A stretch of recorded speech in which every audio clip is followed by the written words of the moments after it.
ഇന്ന് ഞാൻ അയർലൻഡിലെ കടകളിൽ എനിക്ക് കൗതുകം തോന്നിയ കുറച്ച് സാധനങ്ങളൊക്കെ കാണിച്ചു തരാവേ. അത് നമ്മുടെ വാൾനട്ടാണ്. നമ്മുടെ തേങ്ങയ്ക്ക് ഇവിടെ ഒരെണ്ണം 80 രൂപയാണ്.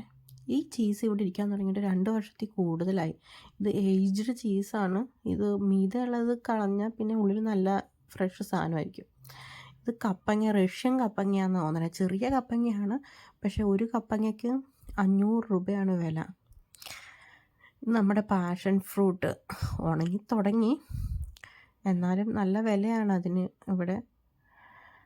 ഇത് ഈ കുഞ്ഞ് ഓറഞ്ചിനെ പോലെ ഇരിക്കുന്നൊരു സംഭവമാണ്. അത് 1 കിലോയ്ക്ക് 1000 രൂപയാണ്. നമ്മുടെ മാംഗോ, അതും ആഫ്രിക്കയിൽ നിന്ന് വരുന്നതെന്ന് തോന്നുന്നത്. ഒരു മാങ്ങയ്ക്ക് 500 രൂപ, ഒരു നാരങ്ങയ്ക്ക് 40 രൂപ ഒരെണ്ണത്തിന്. ഇത് ഈ ബ്ലഡ് ഓറഞ്ച് എന്ന് പറഞ്ഞ സാധനം ഞാൻ ആദ്യമായിട്ട് കാണുവാണേ. ഞാൻ ഇതുവരെ ട്രൈ ചെയ്തിട്ടില്ല. എൻ്റെ മീതെ ഇങ്ങനെ തൊലിപ്പുറത്ത് ഇങ്ങനെ നല്ല ബ്ലഡിൻ്റെ കളറിൽ ഇങ്ങനെ ചുവന്നിരിക്കുന്നത് കാണാവേ. പക്ഷെ ഞാൻ വാങ്ങാൻ പറ്റിയില്ലായിരുന്നു എനിക്ക്. ഇനി ഇവിടെ കുറേ നല്ല ഫ്രഷ് ഫ്രൂട്ട്സ് ഒക്കെ കിട്ടും. ഇത് ബേഡ്സിൻ്റെ സെക്ഷനാണ്. ഇവിടുത്തെ ആളുകൾ ഈ വൈൽഡ് ബേഡ്സിനൊക്കെ തീറ്റയൊക്കെ കൊടുക്കും. ഇവിടുത്തെ പുഴയിൽ അരയന്നമൊക്കെ ഉണ്ട്, അതിനൊക്കെ അവർ തീറ്റയൊക്കെ വാങ്ങിക്കൊടുക്കും. ഇത് റുബാഗ് എന്ന് പറഞ്ഞ ഒരു പച്ചക്കറിയാണ്. ഇത് നമ്മുടെ ഈ ക്യാബേജിനെ പോലെ ഇരിക്കുന്നൊരു കുഞ്ഞു കുഞ്ഞു സാധനങ്ങളാണ്. ക്യാരറ്റൊക്കെ ഇപ്പോൾ ഫ്രഷും ഉണ്ട്, ഇങ്ങനെ മണ്ണോട് കൂടി പറിച്ച് കൊണ്ടുവന്ന് ഇട്ടേക്കണെയാണ്. തക്കാളി പല സൈസിലും പല മോഡൽ തക്കാളിയുണ്ട്. ചെറിയ തക്കാളി, വൈൻ തക്കാളി, അങ്ങനെയൊക്കെ പറഞ്ഞ് കുറേ സലാഡ് തക്കാളി എന്നൊക്കെ പറഞ്ഞ് കുറേ പേരിൽ കുറേ വെറൈറ്റി തക്കാളിയുണ്ട്. നല്ല നീണ്ടിരിക്കണ തക്കാളി അതൊക്കെ ഉണ്ട് ഇവിടെ.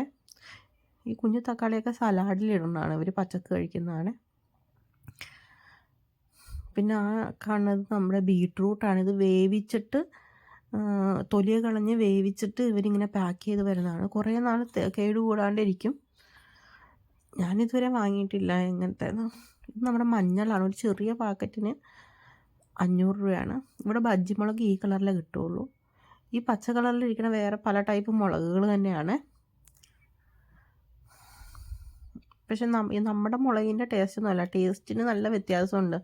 ഞാൻ ഒരു പ്രാവശ്യം ട്രൈ ചെയ്തിട്ട് എനിക്ക് പറ്റിയില്ല, പിന്നെ ഞാൻ വാങ്ങിയിട്ടില്ല. ഇത് ഇവിടുത്തെ ഹോട്ട് ഡോഗിൻ്റെ ഉണ്ടാക്കുന്ന സെക്ഷനാണ്.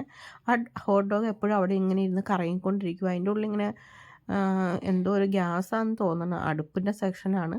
ഇങ്ങനെ ഹോട്ടായിട്ട് എപ്പോഴും ഇങ്ങനെ അവിടെ ഇങ്ങനെ നല്ല ചൂടായിരിക്കും. അതിങ്ങനെ കറങ്ങിക്കൊണ്ട് ഇങ്ങനെ വെന്തുകൊണ്ടിരിക്കും ഫുൾ ടൈമിൽ. പല ടൈപ്പിലെ ഹോട്ട് ഡോഗ് ഉണ്ട് ഇവിടെ, സ്പൈസി ആയതും അല്ലാത്തതും ഒക്കെ ഉണ്ട്. അപ്പോൾ ഒരു നടുക്ക് ഇങ്ങനെ ഹോളുള്ളൊരു ബണ്ണുണ്ട്. അത് അപ്പുറത്തെ അടുപ്പിൽ വെച്ച് അവർ ചൂടാക്കിയിട്ട് നമുക്ക് വേണ്ട സോസ് അതിനകത്ത് ഫില്ല് ചെയ്യും ആ ഹോളിൽ. അപ്പോൾ ഞങ്ങൾ ഗാർലിക് സോസാണ് പറഞ്ഞത്. അവർ ഗാർലിക്കിൻ്റെ അതിനകത്ത് ഫില്ല് ചെയ്തിട്ട് ഒരു ഹോട്ട് ഡോഗിനെടുത്ത് അതിനകത്ത് ഇങ്ങനെ കുത്തി വെക്കും. നല്ല ടേസ്റ്റാണ്. ഇത് പിള്ളേരൊക്കെ ഇവിടെ നിന്ന് എപ്പോഴും വാങ്ങി കഴിക്കുന്നതാണ്. ടൊമാറ്റോ സോസ് ഇട്ടാൽ അത്ര ടേസ്റ്റ് തോന്നിയിട്ടില്ല. ഈ ഗാർലിക് സോസ് ഇട്ടാൽ നല്ല ടേസ്റ്റ് തോന്നിയിട്ട് എനിക്ക്. ഇനി ഇത് ഉപ്പിലിട്ട സാധനങ്ങളൊക്കെയാണ്. നമ്മുടെ കത്തിരിക്കയില്ലേ, ഈ വെള്ളരിക്കയൊക്കെ പച്ചക്ക് തിന്നുന്ന സലാഡ് വെള്ളരിക്ക, അതൊക്കെ ഇങ്ങനെ ഉപ്പിലിട്ട് ഇങ്ങനെ വന്നേക്കുവാണ്. ഇത് ഫിഷാണ്. എന്ത് ഫിഷാണെന്ന് എനിക്കറിയില്ല. എന്തോ ഓയിലൊക്കെ ഇട്ട് ഇങ്ങനെ പാക്ക് ചെയ്ത് വന്നേക്കുവാ. ഇത് വർഷങ്ങളോളം കേടുകൂടാണ്ട് ഇങ്ങനെ ഇരിക്കും കേട്ടോ. ഇത് ചില്ലിയും ഒക്കെ ഇട്ടിട്ടുണ്ട്.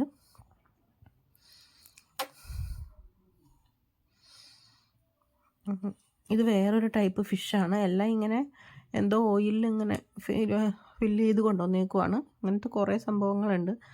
ഇതൊക്കെ മീറ്റാണ്. ഇത് ബീഫിൻ്റെ ആണെന്ന് തോന്നണേ. വലിയ സോസേജ്, പിന്നെ പല ടൈപ്പിലുള്ള സോസേജൊക്കെ ഉണ്ട് ഈ കടയിൽ.